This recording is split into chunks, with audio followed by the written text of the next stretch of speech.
Chapter 1. The Illusion Shattered. Exile from the mid-hive. To be born in the mid-tiers of an Imperial Hive City is to inherit a life of suffocating, predictable grey. It is a sprawling purgatory of plasteel and ferrocrete, where the billions toil in the false safety of routine. Here, existence is measured in the relentless rhythmic hum of the hab-block air scrubbers and the strict, unyielding schedules of the ration lines. Generations live and die under the crushing weight of the administratum, their entire histories reduced to stamped ink on parchment and flickering runes on ancient cogitator screens. To be a citizen of the mid-hive is to be a cog in an endless grinding machine, shielded from the horrors of the galaxy only by absolute obedience. Yet this fragile illusion of security can be shattered in a single unremarkable heartbeat. Consider the nature of the hive itself, a monolithic testament to human ingenuity and cruelty that stretches from the toxic bedrock to the polluted clouds. An Imperial Hive City physically mirrors the brutal social hierarchy of mankind.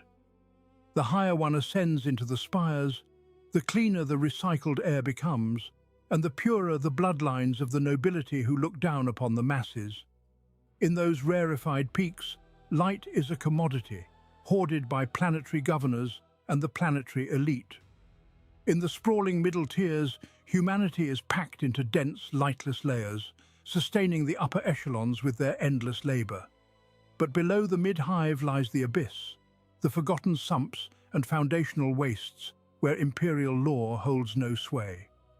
For this newly condemned outcast, the descent into this abyss was not forged by heresy or grand rebellion, but by a trivial failure. A singular missed labor quota at the manufactorum, a fractional deficit in output, was enough to trigger the unfeeling wrath of the local guild overseers. There was no trial, no impassioned defense, only the cold and calculated assessment of a bureaucratic machine that found a citizen wanting. The debt was tabulated, the citizenship revoked, and a lifetime of meager identity was wiped from the manifest in an instant. The enforcers who came for them were utterly apathetic, their faces hidden behind scarred visors and rebreather masks. They were not angry executioners, but bored functionaries carrying out the mathematical will of the masters. Stripped of their ration cards, their hab keys, and the meager protections of their birthright, the terrified worker was marched through the labyrinthine corridors. Every step away from the humming safety of the hab block was a step toward the unthinkable. The condemned worker wept, clinging desperately to the fading remnants of an imperial identity that no longer existed. The enforcers halted before a heavy, rusted access hatch that had not seen maintenance in centuries. With a protesting groan of ancient metal, the barrier was hauled open, revealing a throat of absolute, suffocating darkness. A stale, chemical wind rushed upward from the belly of the world, carrying the scent of rot and unspoken violence. There was no dramatic farewell, only a heavy boot pressing into a trembling back. Driven by the uncaring agents of a monolithic system, the exile was shoved into the void. Chapter 2. The Vertical Grave. A descent through centuries. The iron maw of the downward access hatch swallows the exile whole. It is a vertical grave plunging through miles of rusted arteries and forgotten ventilation shafts. To descend into the belly of a hive city is to scale down a man-made mountain of suffocating steel. Hand over hand, the physical toll of this banishment exacts its bloody tithe. Fingernails tear against corroded rungs, leaving crimson smears upon the ancient, unforgiving iron. Beneath trembling boots, the metal ladders buckle and screech in protest. Every violent shudder of the architecture threatens to snap the fragile moorings and send the outcast plummeting into the absolute abyss. Every agonizing step downward strips away the lingering illusions of the life left above. The crushing realization of the sheer, insurmountable distance from the spire begins to rot the mind. Severe disorientation takes hold as the atmospheric pressure shifts violently with every passing mile. The localized atmospheric pressure, crushed beneath the weight of the sprawling spire above, fluctuates without warning. These brutal shifts make the lungs burn and the limbs feel impossibly heavy one moment, then gripped by terrifying vertigo the next. A hive is not merely a city, but a staggering geological formation of human misery. Its architectural strata serve as physical timelines of the Imperium itself.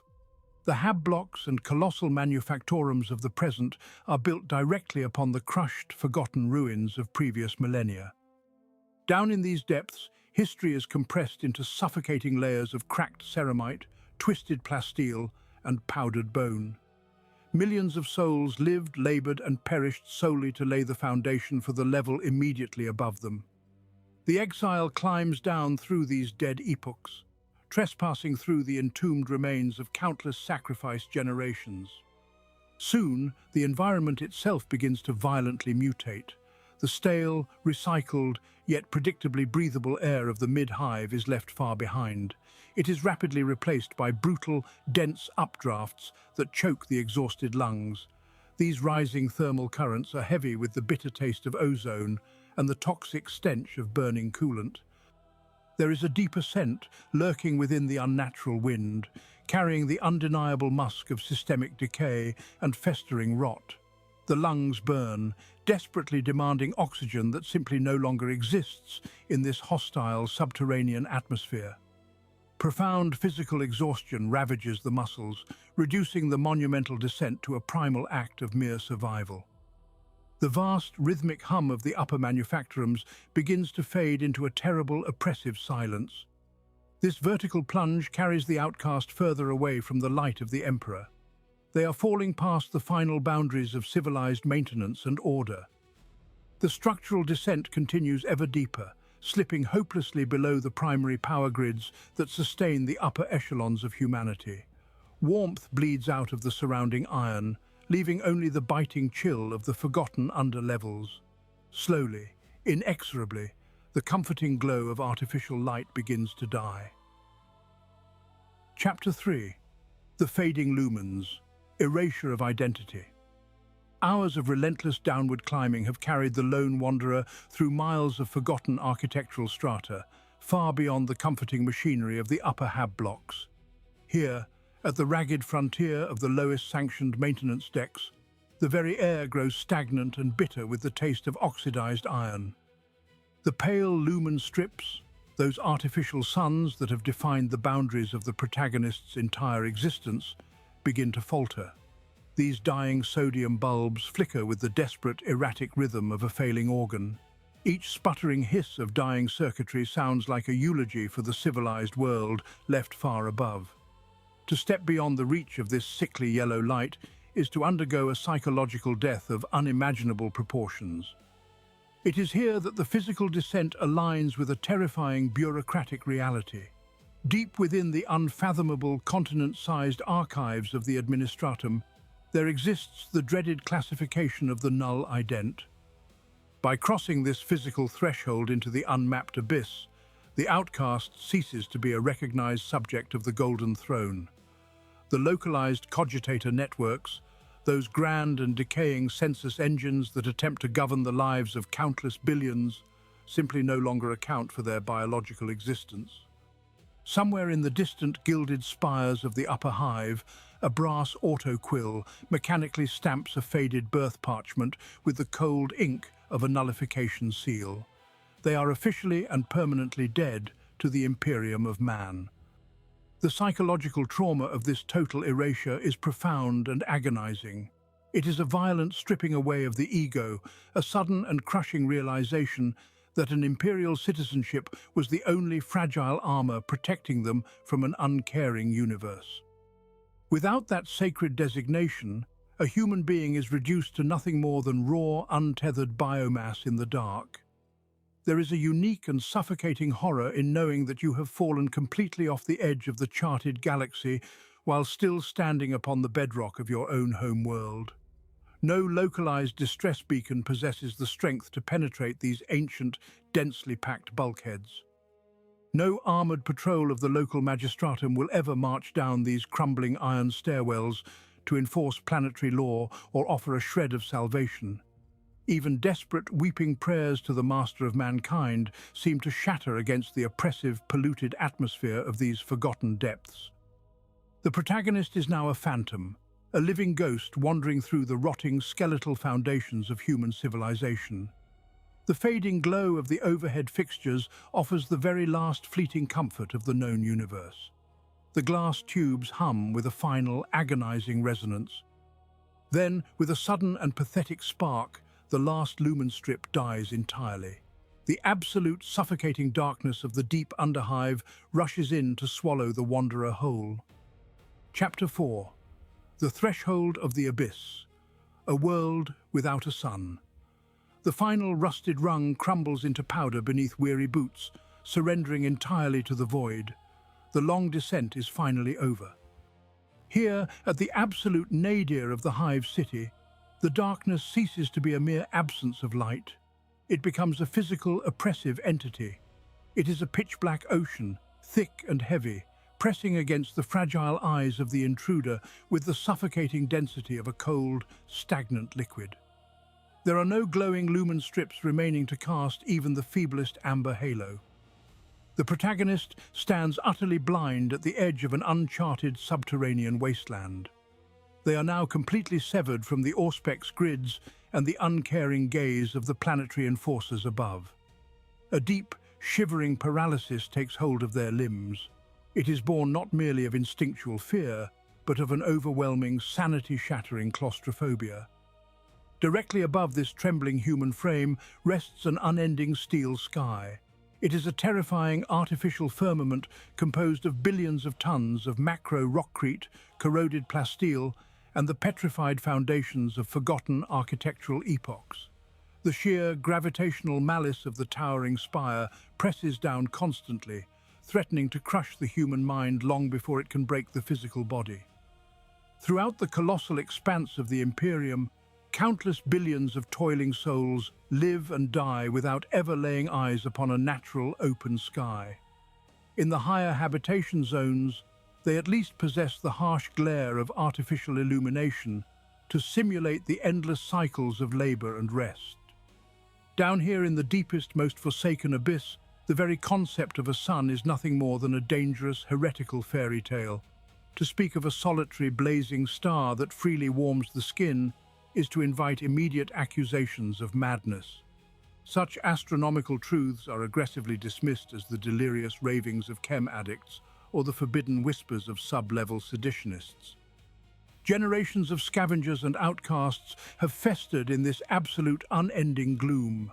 Their wretched forms have adapted to the lightless depths, their pale skin remaining forever untouched by the grace of natural warmth. For these cursed denizens of the deep, the universe is strictly bounded by rust, rot, and the devouring shadows. To imagine a boundless expanse of blue atmosphere or a heavenly tapestry woven with distant starlight is a sheer cognitive impossibility. The protagonist is now trapped within this lightless, monumental grave. They are perfectly isolated within a realm that the God Emperor himself seems to have long forsaken.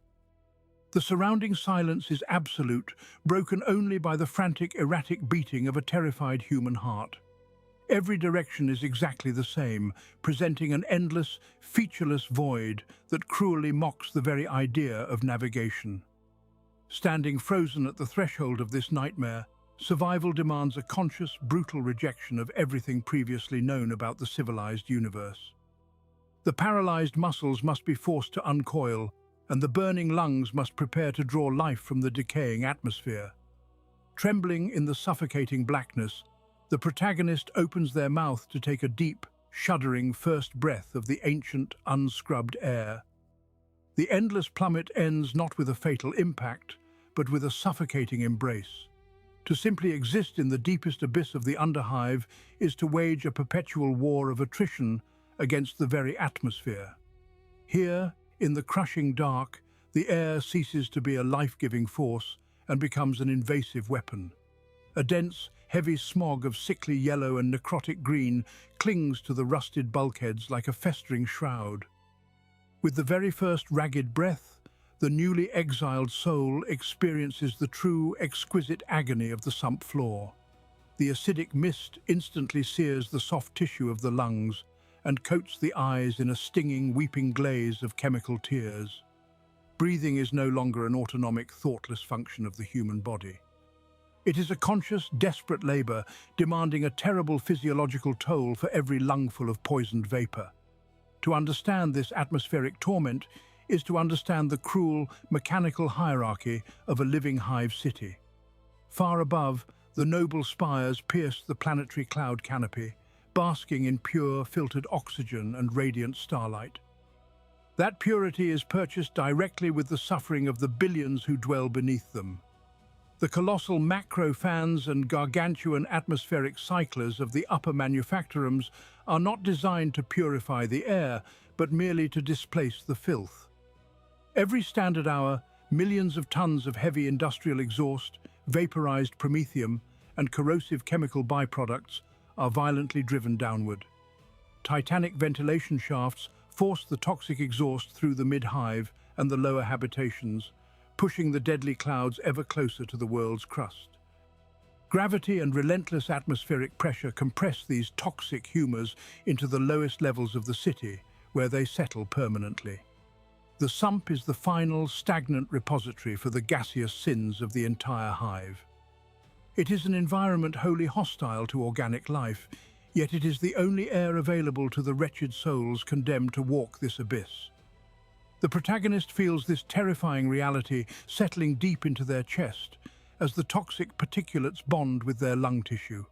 The burning sensation intensifies with every agonizing inhalation, a fire that cannot be quenched.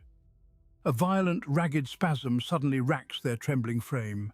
They double over in the gloom, coughing uncontrollably into shaking, grimy hands.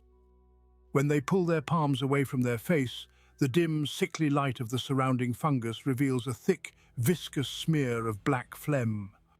It is the first undeniable physical symptom of a mortal coil beginning to rapidly unravel. The Underhive is already breaking down their biology, digesting them from the inside out in a matter of minutes. Panic, raw and primal, threatens to consume the fragile remnants of their sanity. They know they must keep moving, blindly pushing through the corrosive fog to seek any semblance of solid, safe ground. With eyes streaming and lungs screaming for mercy, they take a hesitant step forward into the impenetrable gloom. The heavy boot descends through the smog, not upon the reassuring stability of solid iron, but splashing deep into an unseen, stagnant reservoir of bubbling filth. A new and horrifying realization dawns as the caustic liquid immediately begins to eat away at their footwear, proving that the ground beneath their feet is just as murderous as the air they breathe. Chapter 6. Wading through the chemical runoff. Driven forward by the blinding haze of poisoned air, the descent into the absolute nadir of the Underhive begins. Every staggering step plunges deeper into a nightmare of fluid corruption. The wanderer sinks knee-deep into a stagnant, iridescent mire. This is the sump, the great toxic sink of the hive city. The sheer weight of the sludge offers a slick, oily resistance against human motion. It is a terrifyingly thick substance that clings like a drowning man to the limbs. There is a relentless, quiet hiss as the caustic stew begins to eat away at the cheap synth leather of the wanderer's boots. A sickening, unnatural warmth radiates from the knee-high filth. It is the retained heat of a billion industrial sins. To comprehend the true horror of this descent, one must first understand the vile anatomy of this liquid wasteland. The chemical runoff is an unholy confluence of the hive city's endless, ravenous industry. Miles above, in the soaring vaults of the macro manufactorums, the engines of the Imperium grind ceaselessly to supply the eternal war effort. The staggering volume of their waste is simply cast downward into the lightless deep. What gathers here in the sump is a highly volatile, highly corrosive mixture of horrific potency. It is a lethal brew of unrefined promethium spillover, heavy metal slag, and highly reactive industrial solvent. Lead, cadmium, and isotopic waste mingle with biological decay to form a slurry that defies the very laws of nature. It is a liquid graveyard of hyper-toxic sludge that boils and simmers in the dark. For the doomed soul wading through this chemical swamp, the esoteric origins of the fluid matter little. What matters is the sudden, terrifying breach of their protective footwear. The degraded synth, Leather finally gives way to the relentless acidity of the runoff. A searing, unbearable heat bites deeply into the flesh of the calves and shins. The chemical burns manifest instantly, peeling away the superficial layers of skin to expose the raw, screaming nerve endings beneath. Each agonizingly slow movement forward becomes an act of pure, unadulterated torment. The viscous fluid sloshes against the fresh, open wounds. It is a foul baptism that guarantees horrific necrosis even if the immediate caustic burn is miraculously survived. The air grows ever thicker with the fumes of melting plastic and cooking flesh. The wanderer moves with desperate, pathetic slowness, dragging ruined legs through the swirling slime. The overwhelming pain threatens to drag the victim completely beneath the suffocating surface. To fall here is to drown eternally in a warm, metallic soup of imperial waste. Yet the primal instinct to survive forces another agonizing step, and then another. The clouded eyes lift from the bubbling surface of the iridescent swamp, searching the suffocating gloom for any sign of solid ground. Out of the profound darkness ahead, a disturbance catches the tearing gaze. It is a faint, decidedly unnatural glow piercing the thick vapor. A sickly incandescence begins to resolve in the far distance, casting long, distorted shadows across the surface of the caustic mire. Out of the suffocating pitch-black miasma of the acidic slough, a creeping luminescence begins to bleed into the gloom. The blind, agonizing advance through the liquid torment ceases as the absolute darkness is finally fractured by a sickly, pulsating radiance. It is not the holy and purifying light of the God Emperor that pierces this subterranean abyss, but the baleful glare of atomic decay. Rivers of highly radioactive waste seep from shattered reactor conduits, pooling in stagnant metallic basins. Standing waist-deep in the vile sludge, the weary wanderer is suddenly bathed in an illumination that sears the retinas and promises a slow, cellular death. With every breath, the protagonist inhales dangerous levels of background radiation, yet cannot look away as the true nightmare of this environment is laid bare. Clinging fiercely to the corroded bulkheads are sprawling bulbous colonies of toxic bioluminescent fungi. In the grim and unforgiving darkness of the subterranean abyss, life is a cruel and stubborn affliction that refuses to be extinguished. Where any standard biological organism would instantly perish in the lethal radiation storms of the deep Underhive, these mutant fungal strains do not merely survive, they thrive. They are terrifying miracles of corrupted biology, evolutionary aberrations born from the relentless crucible of millennia of industrial neglect. Their vast, fleshy root systems secrete highly corrosive enzymes capable of breaking down thick ferrocrete and rusted plasteel with horrifying ease. These unnatural growths require neither the warmth of a sun nor the purity of clean water to flourish in the deep dark. Instead, they gorge themselves upon raw promethium runoff, heavy metal slag, and lethal atomic isotopes. The very radiation that boils the blood and unravels the DNA of an unaugmented human is sweet sustenance to these pale, bloated polyps. They drink the profound poison of the abyss, metabolize the toxic waste, and breathe out a choking, luminescent vapor that hangs heavy in the stagnant air. This unnatural flora casts ghastly hues of necrotic green and bruised purple across the sprawling subterranean expanse. The harsh, throbbing light finally strips away the merciful shroud of absolute blindness, exposing the sheer, unbridled horror of this twisted metallic swamp. Long, distorted shadows stretch across the cavernous, dripping architecture, dancing like restless phantoms upon the weeping, rusted walls.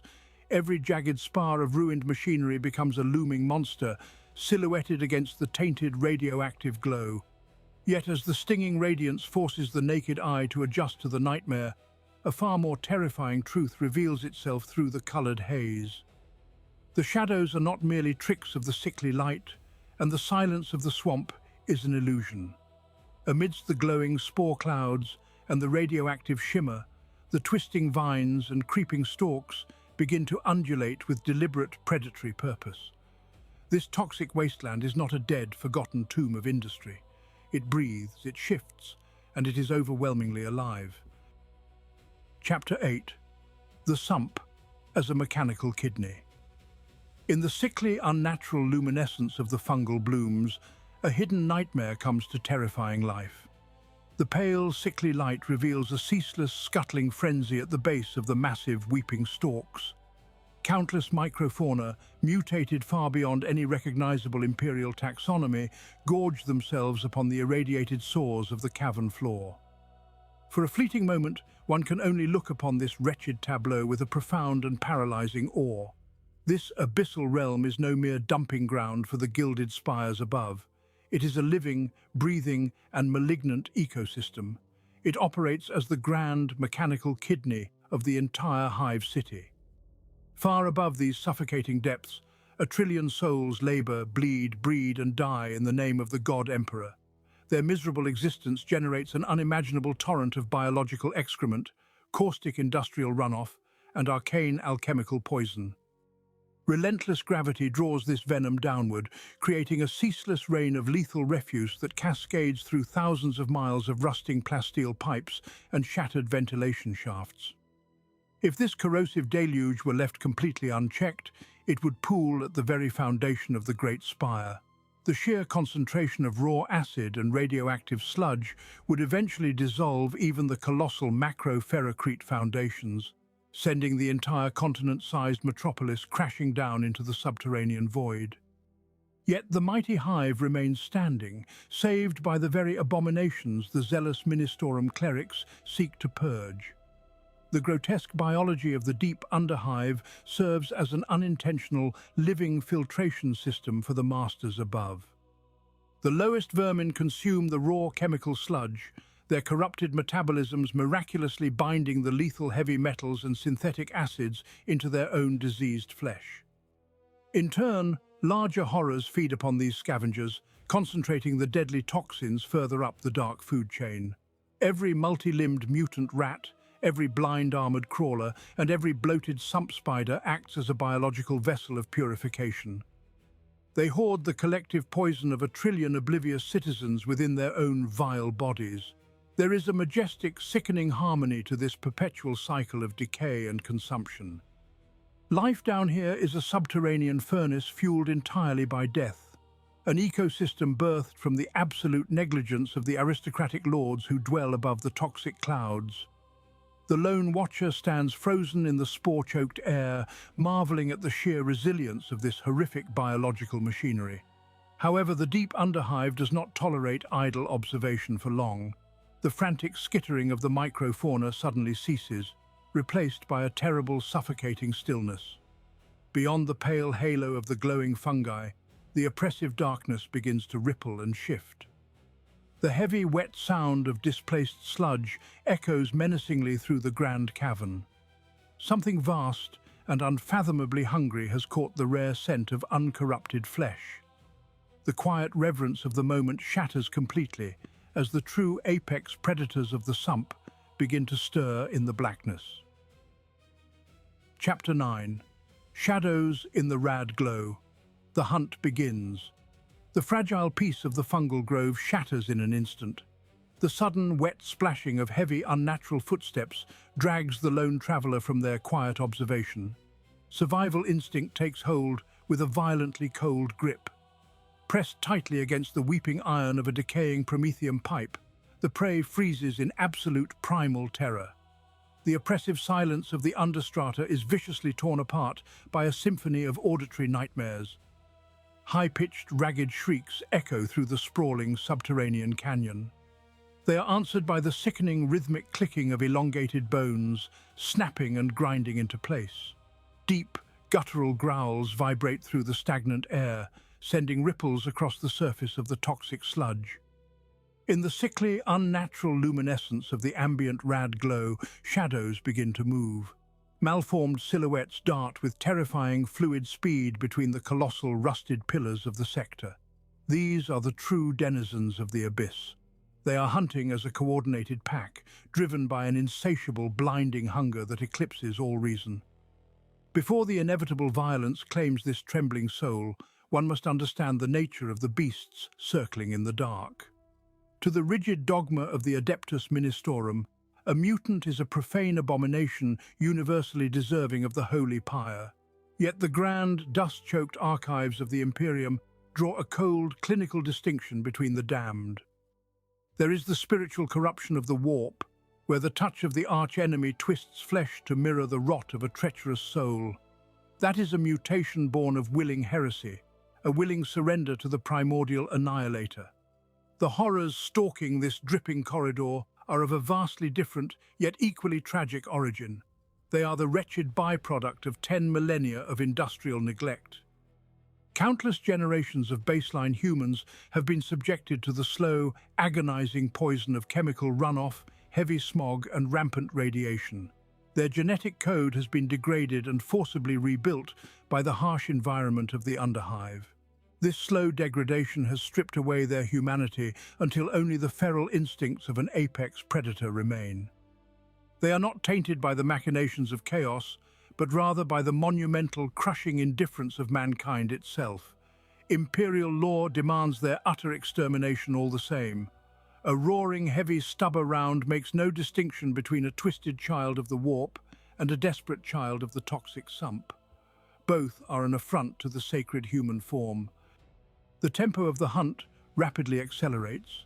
The wet slapping of deformed, calloused feet draws agonizingly close, splashing violently through the thick chemical mire.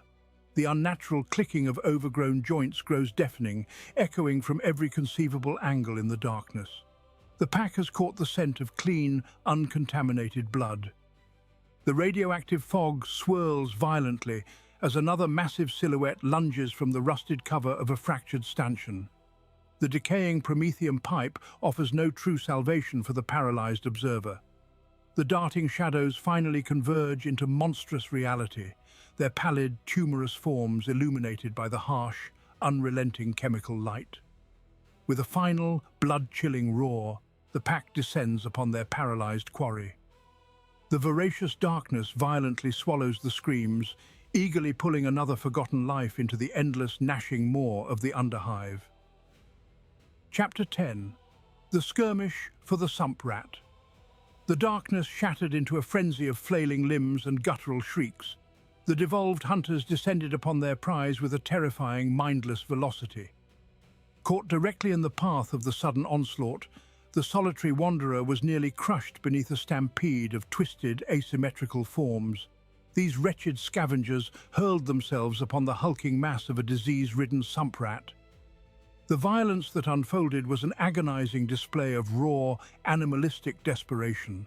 Malformed claws and jagged, rusted blades tore relentlessly through the thick, irradiated flesh of the beast. Foul, acidic blood erupted from the catastrophic wounds, sizzling and popping as it splashed against the corroded deck plates. The caustic fluid seared the rotting skin of the attackers, yet the mutant pack paid no heed to the chemical burns. They were driven solely by the agonizing, hollow gnaw of absolute starvation. To comprehend such frantic savagery, one must understand the monstrous ecology of the hive bottom. Deep beneath the civilized strata of the towering spires, the macrofauna have mutated into terrors of staggering proportion. The sump rat is no mere vermin, but an apex scavenger of the abyss. Bloated on the endless supply of discarded human corpses and toxic industrial runoff, these creatures regularly grow to the size of enforcer cyber mastiffs. Their jaws are easily strong enough to snap plasteel plating, and their coarse hides are thick with parasitic armor and festering buboes. Yet in the abyssal depths where no true sunlight ever penetrates, these monstrous rodents are the greatest bounty a mutant tribe can hope to claim. They are a vital, living larder for the devolved castaways of humanity. To hunt the giant vermin is to court a violent death, but to ignore them is to embrace a slow, agonizing starvation. In the epicenter of this brutal harvest, the fragile human intruder realized their fatal error. They were entirely out of their depth, surrounded by a chaotic maelstrom of tearing teeth and flailing extra appendages. A desperate scramble for survival began as the observer threw themselves toward the periphery of the slaughter. In the frantic retreat, a stray hooked claw from a thrashing mutant caught their mortal flesh. It was only a grazing strike, yet it left a jagged, dirty wound, weeping bright red blood into the toxic, stagnant air. The pain was sharp and deeply foul, a burning reminder of their profound vulnerability in this lightless hell. Ignoring the agonizing sting of the contaminated laceration, the survivor dragged their battered body into a narrow, heavily shadowed crevice. From the suffocating embrace of this makeshift sanctuary, the immediate threat of being trampled slowly evaporated. The furious melee had completely bypassed the fleeing human, as the hunters remained entirely consumed by their ravenous bloodlust. The triumphant pack had already begun to turn their crude weapons upon one another, snarling and slashing over dripping, irradiated strips of raw meat. Safely concealed within the rusted iron bulkheads, the trembling witness dared to slow their erratic breathing. Through a jagged fissure in the cold metal, they peered out at the gorging monstrosities. The distraction of the bloody, cannibalistic feast finally provided a moment of static, unobserved clarity. In the dim, flickering glow of distant chemical fires, the truly hideous, divergent anatomy of the mutant strain was finally laid bare before their watching eyes. Chapter 11. The Tragedy of the Devolved Kin. The frantic thrum of survival slows, leaving only the cold silence of the abyss. From the shadows of a shattered conduit, eyes wide with terror now narrow into morbid fascination. The shrieking horrors that had hunted with such feral malice are now reduced to desperate scavengers. They gorge themselves upon the raw, diseased flesh of the giant Sump Rat, their claws tearing meat from bone in a frenzy born of perpetual starvation. But as the frantic feeding slows, the sickening truth of their existence reveals itself in the dim, flickering lumen light. These are no Xenos beasts born of the deep void. Embedded in the pallid, tumorous chest of the largest creature is a tarnished talisman. It is a rusted aquila, the holy symbol of the Emperor, its twin heads fused into the warped flesh of the monster. A tattered shred of velvet, perhaps the remnants of a fallen gilder coat, clings to the hunched shoulders of another scavenger. Worst of all is the face of a lesser mutant looking up from the bloody feast. Beneath the weeping sores and the malformed bone structure, there resides a spark of undeniable tragic humanity. The sunken eyes hold a profound, ancient sorrow. This is the true hidden shame of the Imperium of mankind. The horrors of the Underhive are not born of heresy or demonic malice, but of profound neglect. They are the direct genetic descendants of loyal imperial citizens. Over countless millennia, the sprawling megacities above have vomited their industrial runoff, their radioactive slag, and their toxic exhaust down into the Stygian depths. Generation after generation was trapped in this suffocating darkness, abandoned by the very planetary governors they toiled to enrich. With no escape from the creeping rot, the sacred human genome fractured. Bone twisted beneath the ceaseless rain of chemical runoff. Flesh melted and reformed to survive an environment devoid of clean water and pure air. Centuries of forced inbreeding, rampant disease, and absolute starvation eroded the conscious mind until only feral instinct remained. They are devoid of warp-born malice, driven instead by feral tragedy. Instead, they are the victims of a system that grinds human lives into dust. Beneath the mindless savagery and the grotesque mutations, the soul of a forgotten citizen still screams in silent agony. They are the broken mirrors of the Imperium, a gruesome reflection of what happens when millions of lives are deemed acceptable losses by a callous bureaucracy. To look upon them is not to witness the enemies of mankind, but to witness the ultimate tragedy of human endurance. They adapted because they had no choice. They survived because the human spirit, even when corrupted beyond physical recognition, refuses to be extinguished. A heavy, suffocating pity washes over the hidden observer, entirely extinguishing the last embers of adrenaline.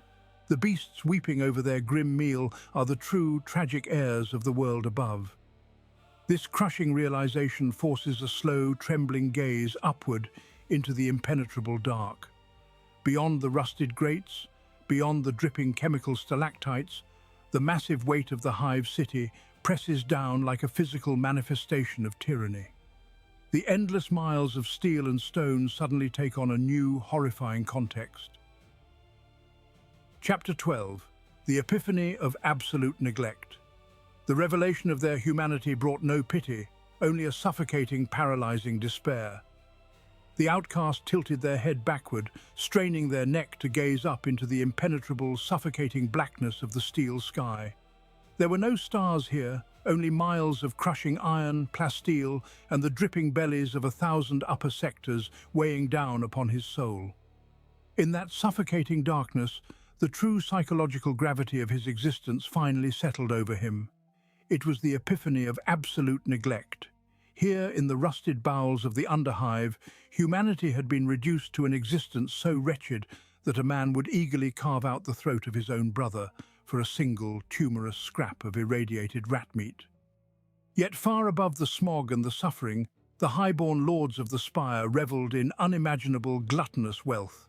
They dined on cloned delicacies and bathed in purified water, entirely blind to the rotting foundation upon which their paradise was built. This horrific disparity was not a failure of the imperial bureaucracy, but rather its most fundamental design. The Imperium of Man operates on a scale of macro-apathy that the human mind can scarcely comprehend. To the planetary governors sitting upon their gilded thrones, the millions mutating, starving, and drowning in the chemical sumps are not citizens, but a minor mathematical inevitability. They do not care about the wailing masses in the dark. As long as the grand planetary tithe of flesh and munitions is paid on time, and as long as the insidious tendrils of Xenos infiltrators or the corrupting whispers of the arch-enemy do not rise to threaten the upper levels, the suffering of the abyss is entirely ignored. It is a calculated, deliberate blindness. The machinery of the Imperium requires blood to grease its cogs, and the Underhive provides a limitless, disposable ocean of it. Standing beneath that oppressive iron firmament, the protagonist felt the last fragile threads of his lifelong indoctrination snap forever.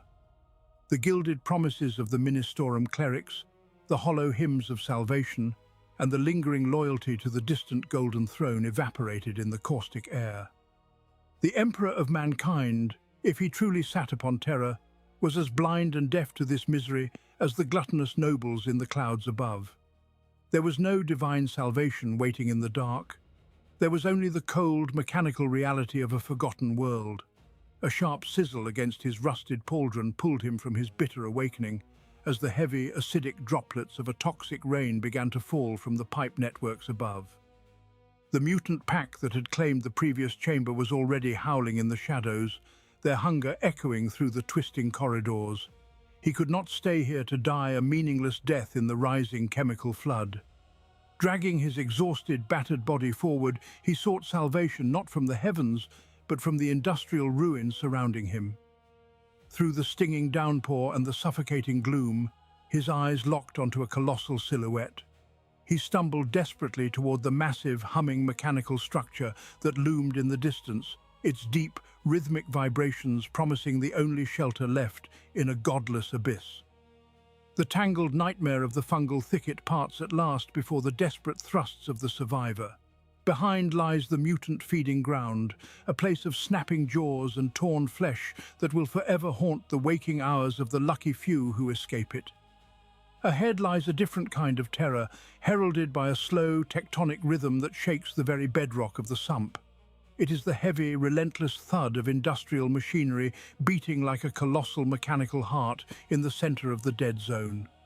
Drawn by the promise of heat and the sickly yellow luminescence spilling through the toxic fog, the wanderer steps clear of the towering mushrooms to witness a staggering monument to decay. Rising from an ocean of stagnant sludge is a manufactorum of impossible proportions. Its jagged spires and colossal exhaust vents are crusted with centuries of filth, yet it hums with a terrifying vitality. The air here is thick and suffocating, assaulting the senses with a foul trinity of odors. It reeks overwhelmingly of rusted iron, of harsh boiling chemicals, and most disturbingly of all, the rich, greasy scent of cooked meat. To look upon this colossal structure is to peer backward through the layered history of the world itself.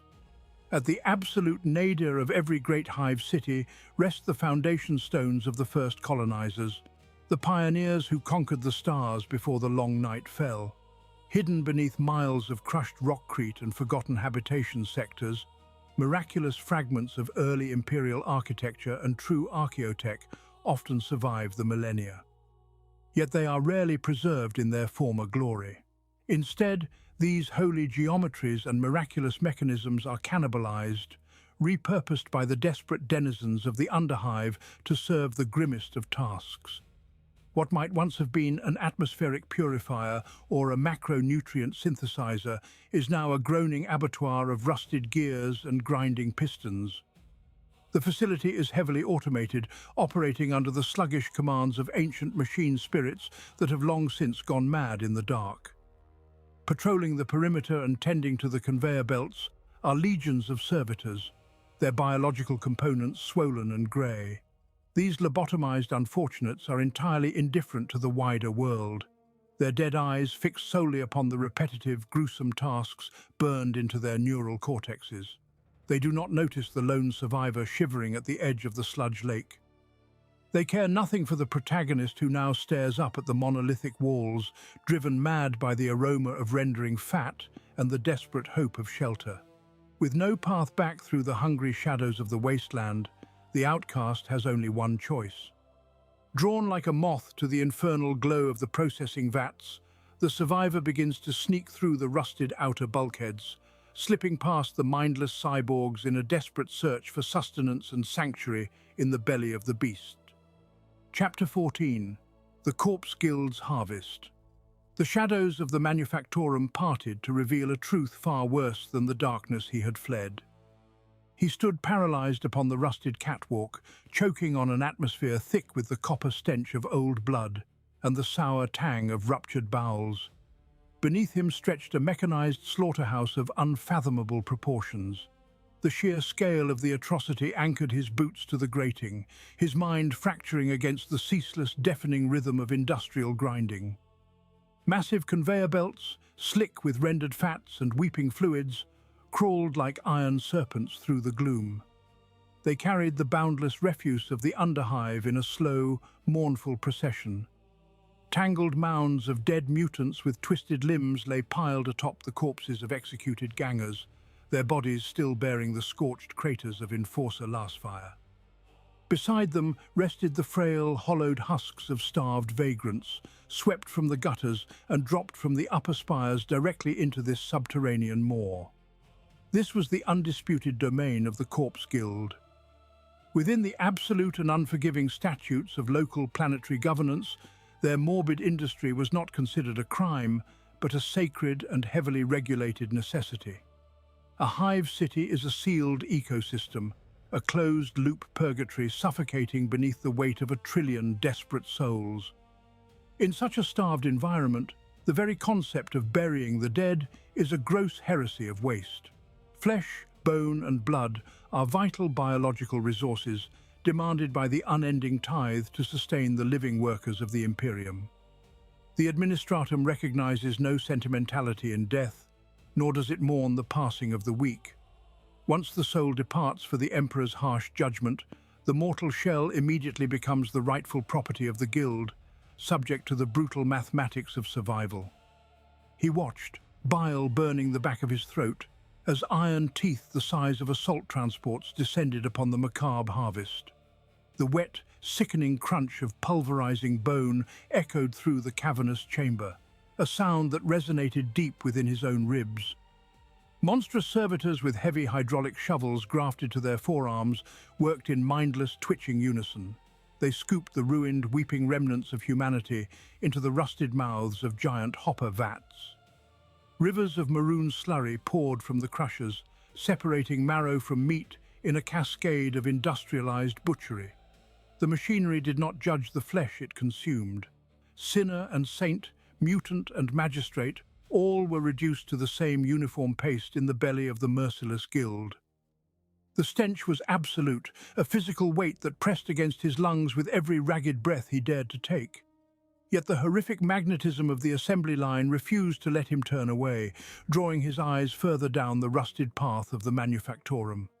The raw, bloody harvest tumbling into the hoppers was not the end of the line, but merely the brutal beginning of the recycling process. Swallowing the sickness in his throat and ignoring the trembling of his hands, he forced his heavy limbs to move. He stepped carefully along the vibrating gantry, following the groaning conveyor belts into the deeper darkness, compelled to witness the next terrible stage of this nightmare alchemy. Chapter 15. The Boiling Vats. Stripping the Flesh. The pulverized ruin of humanity does not simply vanish into the dark. It cascades from the grinding iron maws in a ceaseless and sickening torrent of bone splinters and shredded tissue. This bruised harvest plunges directly into the cavernous boiling vats of the corpse guild below. Here is where the true alchemy of the Imperium reveals its most harrowing face. Harsh chemical solvents roar to life within the cyclopean cauldrons. A stinging vapor of raw ammonia and rendering fat immediately rises from the deep basins. The observer stands paralyzed on the catwalks above the churning abyss. His eyes burn and weep as the caustic fumes assault his unprotected face. The horrific symphony of bubbling slurry drowns out even the mechanical thumping of the upper manufactorum. This sensory overload threatens to shatter his mind entirely as the noxious mist coats his skin in a greasy and inescapable sheen. He watches the unrecognizable mass of human remains boil and dissolve in the unforgiving acid. To understand the dark technology of Imperial organic rendering is to comprehend the utter desperation of a dying species. The Imperium wastes absolutely nothing. These colossal vats are meticulously designed to mechanically and chemically strip away every single micronutrient from the dead. Basic proteins are isolated and forcibly separated from the clinging decay. Trace minerals are drawn from shattered bones and synthesized back into usable forms. The bodies delivered to the guild are almost always rotting, ravaged by rampant industrial disease, or heavily irradiated from a lifetime of toil in reactor underbellies. Such tainted flesh would spread plague and agonizing death if consumed in its natural state. Therefore, the Corpse Guild employs brutal chemical baths to annihilate all biological and elemental impurities. Aggressive acids boil away the rot, while heavy alkaline agents neutralize the lingering radiation and dormant neurotoxins. This relentless purgation violently reshapes the toxic dead into a sterile and elemental compound. It is a monstrous refinement process that forces the unpalatable and the diseased to become technically safe for mortal consumption. The heat radiating from the open vats is absolute and suffocating. Thick bubbles of pale grey matter rise to the surface of the sludge and burst with sickening finality. The observer chokes on the heavy air as the chemical rendering nears its agonizing completion. The violent boiling begins to subside as the complex machinery siphons away the toxic liquid waste. What remains at the bottom of the vast troughs is a featureless and dense paste, entirely devoid of any former humanity. This sterile slurry is slowly pushed forward by enormous hydraulic pistons. It moves toward the grand extrusion valves at the far end of the processing hall. He wipes the burning chemical sweat from his eyes to trace the unholy path of the heavy iron pipes. The dark realization of what this pale product truly is begins to form a cold and suffocating knot in his stomach. He watches the endless river of extruded matter flow downward toward the stamping halls, his gaze drawn irrevocably toward the final destination of the dead. Chapter 16. The Logistics of Cannibalism. The slick, throbbing conduits of the rendering deck carry their macabre bounty away from the chemical baths. Driven by an exhaustion bordering on delirium, the protagonist follows the rusted iron arteries downward into the sprawling packaging zone. Here, the deafening roar of grinding machinery gives way to a rhythmic, mechanized thud. The warm, vile slurry is extruded from massive iron nozzles onto cold adamantium plates. Industrial presses slam downward with deafening precision. When the hydraulic pistons retract, the gruesome paste has been compacted into sterile, grey, nutrient-dense blocks. This is not the clandestine work of some rogue cult. This is not the depraved secret of a heretical sect hiding in the shadows of the Underhive. This is a highly organized, officially sanctioned supply line managed by the Adeptus Administratum. Consider the terrifying, inescapable mathematics of a hive city. A single spire houses tens of billions of human souls, packed so tightly that they never see the sun. Each of those souls requires a minimum caloric intake simply to pull a factory lever or fire a laser gun. Agri-worlds alone, despite their continent-sized combine harvesters, cannot guarantee the continuous survival of every isolated hive world. The logistical cost of importing grain across the treacherous currents of the warp is astronomical, and supply lines are often severed by warp storms or Xenos raids. Therefore, survival demands perfect, ruthless efficiency. The flesh of the dead is the greatest untapped resource a hive world possesses. The industrialized recycling of human biomass is not an atrocity in the cold, calculating eyes of the Adeptus Administratum. It is a bureaucratic necessity, enshrined in planetary law and overseen by the highest echelons of the Lex Imperialis. The wretched survivor watches in paralyzed horror as a massive iron die slams into the freshly pressed rations. It brands each grey block with the cold, unyielding seal of the local rationing syndicates. The winged skull of the bureaucracy stares blindly as the blocks are pushed onto massive, groaning conveyor belts. The shivering survivors' hollowed eyes trace the trajectory of those belts. They do not lead further down into the abyss. They ascend. The endless lines of recycled human flesh are destined for the heavy freight elevators. They are being shipped back up to the mid-hive. A profound, world-shattering irony violently crashes into the protagonist's fractured mind. These are the exact same rations that sustained them for decades. Every single meal they ever ate in the cramped confines of their hab block was forged in this nightmare. Every meager reward earned for a grueling double shift at the manufactorum was quite literally the flesh of their neighbors. They have been consuming the pulverized bones and processed muscle of their ancestors for their entire miserable life. The revelation is far more toxic than the heavy smog filling the chamber. A sickening wave of nausea grips their agonizingly empty stomach. The protagonist stumbles backward, their lungs burning as they inhale the noxious fumes of the packaging deck. Their frail legs finally begin to buckle under the crushing weight of this grim truth. Decades of malnutrition, the poisoned air of the deep sump, and this ultimate psychological violation converge into a single overwhelming blow. The world spins into a dizzying blur of grey blocks and cold steel. Gravity asserts its final, absolute dominion over their trembling, exhausted frame. Chapter 17. The Breaking Point, Radiation and Starvation. The horrifying truth of the feeding lines had barely taken root in the mind before the mortal shell rebelled. Adrenaline is a fleeting blessing of the biological form. When it evaporates from the blood, it leaves behind only the utter ruin of the flesh. Legs that had carried the crushing weight of survival finally buckled beneath the sheer gravity of the deep sump. Knees struck the corroded iron of the catwalk with a dull impact that resonated through the dripping dark. The absolute breaking point of human endurance had arrived. The toxic, luminescent fungal spores inhaled during the desperate descent now exacted their lethal toll. Acute radiation sickness is a merciless thief that dismantles the body from the inside out. A sudden, violent wave of nausea forced a wretched, dry heave from an utterly empty stomach. The hot, unmistakable taste of raw copper flooded the mouth as the swollen gums began to weep black blood. Uncontrollable tremors seized the extremities, an agonizing shivering that rattled exhausted bone against bone. A desperate hand reached upward to wipe away the freezing sweat of fever, only to pull away thick, sloughing clumps of dead hair. To understand this specific suffering is to understand the supreme cruelty of human biology when deprived of the Emperor's light. Radiological poisoning systematically ravages the most rapidly dividing cells within the human form. It violently strips away the delicate lining of the intestinal tract and completely liquefies the marrow of the bone. To combat such catastrophic cellular devastation, the human anatomy requires immense caloric fuel to mend the broken flesh.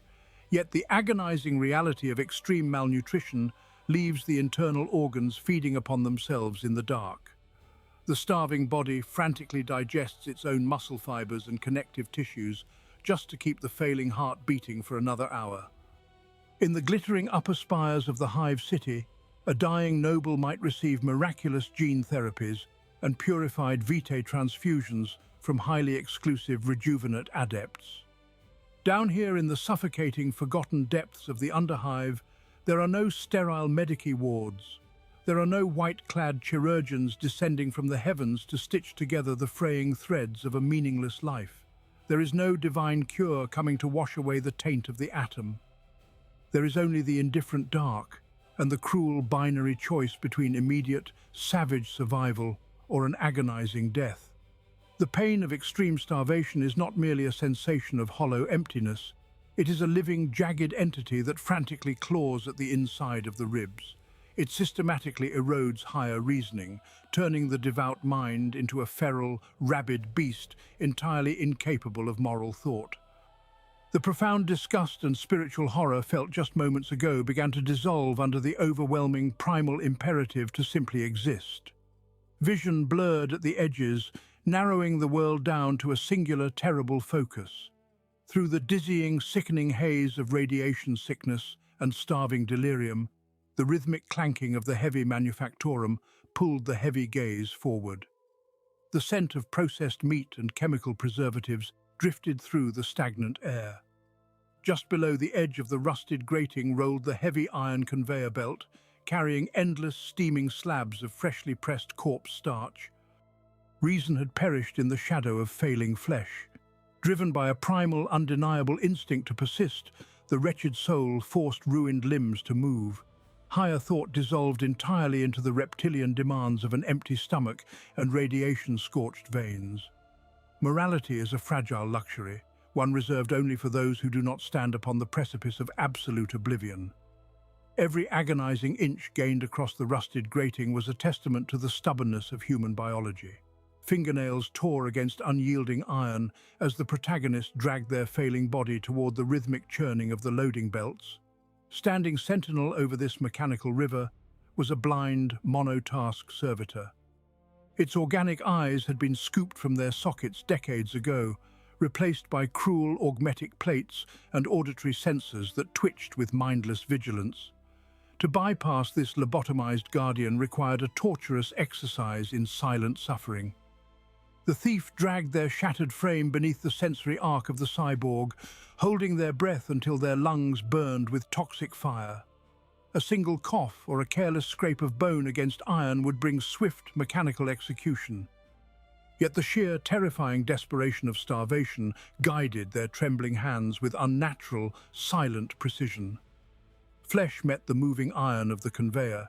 Desperate fingers closed around a single, freshly pressed block of sustenance, snatching it from the unending line of identical rations. In the shivering grip of the survivor, the grey mass felt unnaturally dense. Worse still, the slab radiated a faint, sickening warmth, a grim reminder of the recent rendering and processing of its macabre ingredients. To comprehend the true scale of the Imperium is to understand the horrific logistics of its survival. Across 1 million embattled worlds, the dead are not permitted to rest, for their duty continues within the great cycle of the Imperial war machine. Corpse, starch forms a grim, ubiquitous supplement to Hive, world distribution networks, packaged by the billions into uniform, stamped nutritional bricks to offset grueling planetary tithes. In the soaring, gilded spires of the Hive cities, the upper echelons consume this very same base substance, though they would never admit to such a truth. For the nobility, the flesh slurry is heavily refined and infused with rare amino supplements, enriched grox extract, and artificial spices to simulate the grand delicacies of a lost age. But down in the suffocating, grinding depths of the understrata, the administratum provides no such mercies. Here, the ration is distributed raw, entirely unflavored and ashen grey. It is nothing but a brutal, utilitarian paste, designed solely to keep the gears of the workforce turning for one more miserable shift. The thief clutched this morbid prize tightly against their chest. The residual heat of the pressed rations seeped through their filthy rags like a phantom touch. Any lingering sense of human revulsion had been burned away by the fires of necessity. Only the terrible, gnawing hunger remained paramount. The harsh light of the loading bay was too dangerous for what must come next.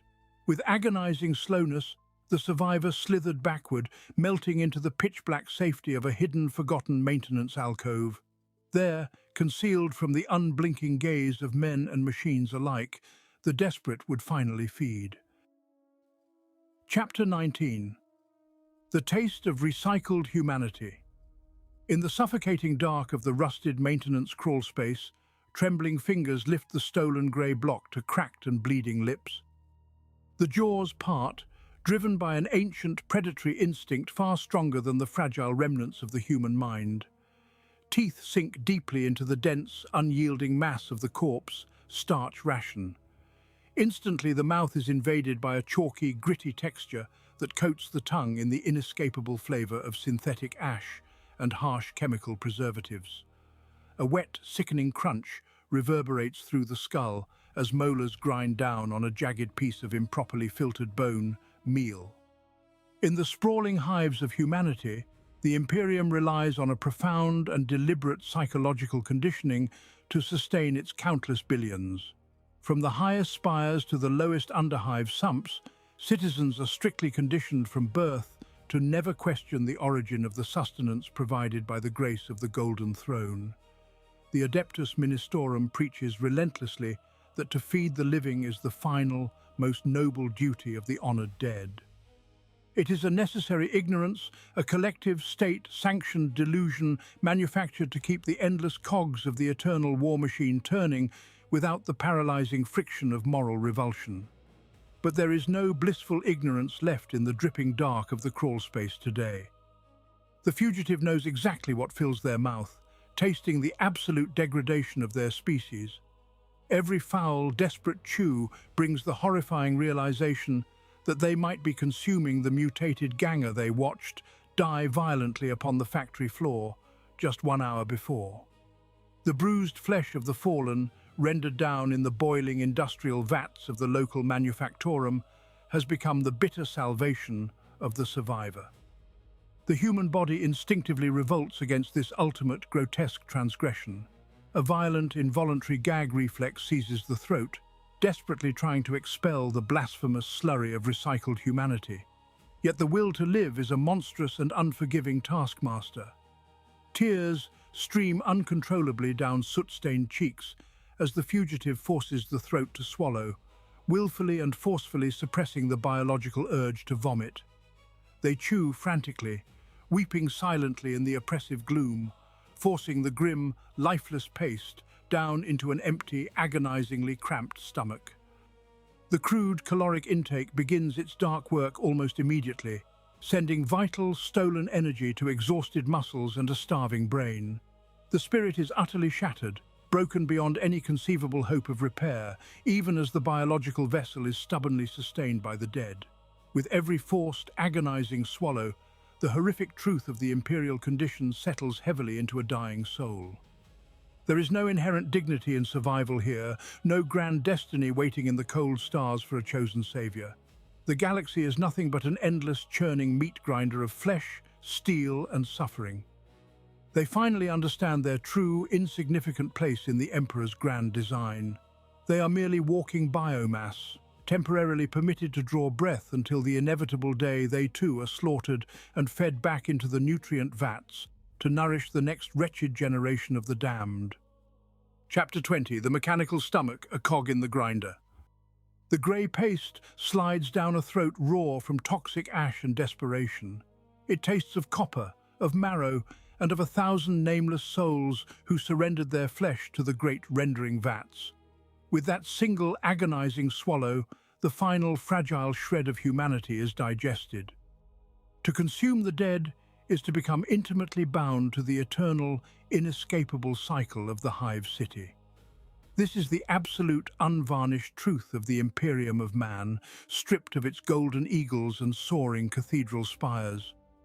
The Underhive is not merely a wasteland of forgotten architecture, it is a monstrous, mechanical stomach, It stands as a perfect closed ecosystem of suffering, an Ouroboros of flesh designed to process human misery into the very fuel required to perpetuate more misery. Every sprawling hab block is a rotting digestive tract. Every shrieking manufactorum is a grinding, pitiless tooth. Down here in the suffocating dark, there are no citizens, only walking biological assets, waiting for their inevitable expiration date. The frail body that processes this horrific sustenance is already decaying from the moment of birth. It is kept in a state of agonizing animation only by the recycled rot of its ancestors. The flesh instinctively knows its foul origins, and it knows its gruesome destiny. The realization settles into the gut like a heavy stone of cold iron, crushing whatever soul remained. You are no longer a person with a name or a future. You are merely a temporary vessel for the sacred protein, a fleeting amalgamation of calories serving the Emperor's grand, uncaring design. You survive this terrible day only to ensure that your own meat remains viable for the harvest of tomorrow. When the black lung finally claims your breath, or when your spine snaps under the impossible weight of the daily quota, the corpse guilds will come. They will scrape your meager remains from the rusted grating and cast them back into the boiling chemical cauldrons. Your flesh will be violently boiled down to its barest nutritional value. It will be bleached, pressed into identical blocks of tasteless starch, and fed to the next generation of wretched, starving laborers. There is no glorious afterlife here, nor is there any escape in death. There is only a brutal change of biological state. Your powdered bones will fortify the slurry. Your dried blood will bind the grey paste. Even your profound existential despair will be rendered down and consumed, acting as necessary friction to keep the great engines of humanity churning across the cold, hostile stars. In the deep, suffocating shadows of the Underhive, no golden angels will descend to offer salvation. There is only the vast, hungry darkness, echoing endlessly with the low, rhythmic thud of the rendering machines. The colossal pistons rise and fall in the abyss below, a relentless mechanical heartbeat that coldly measures out the abbreviated lives of billions. They beat forever in the deep, blind and completely apathetic, waiting patiently for your turn in the grinder.